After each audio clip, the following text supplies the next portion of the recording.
Selamat pagi pemirsa, seputar info kembali hadir di sela-sela aktivitas Anda bersama saya Muhammad Al-Ghifari yang akan memberikan berita-berita terbaru dan teraktual. Yang pertama, kurang kompak membasmi pandemi. Sudah seharusnya pemerintahan pusat dan daerah bahu-membahu untuk mengatasi wabah COVID-19 ini.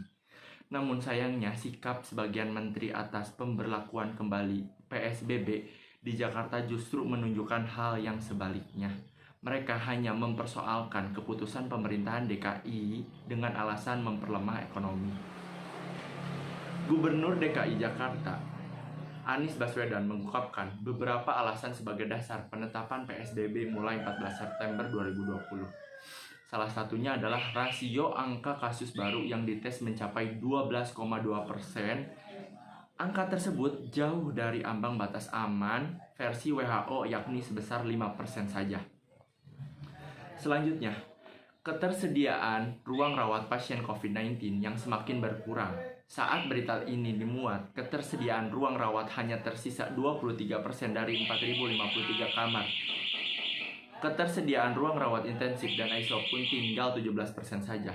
Pemerintahan DKI Jakarta memperkirakan akan kehabisan sarana perawatan pada 17 September 2020 jika angka kenaikan pasien masih seperti ini.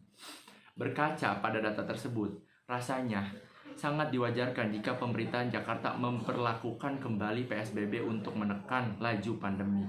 Mekanisme PSBB, transisi yang lebih longgar telah terbukti mempercepat penularan COVID-19 karena pemerintah tidak sanggup mendisiplinkan warga untuk menjalankan protokol kesehatan yang ketat. Munculnya klaster perkantoran, rumah ibadah, dan pasar merupakan bukti dari kelonggaran penguasaan pemerintah. Seharusnya pemerintahan pusat sadar akan dampak yang lebih buruk jika mengedepankan pertimbangan ekonomi namun mengesampingkan kesehatan masyarakat.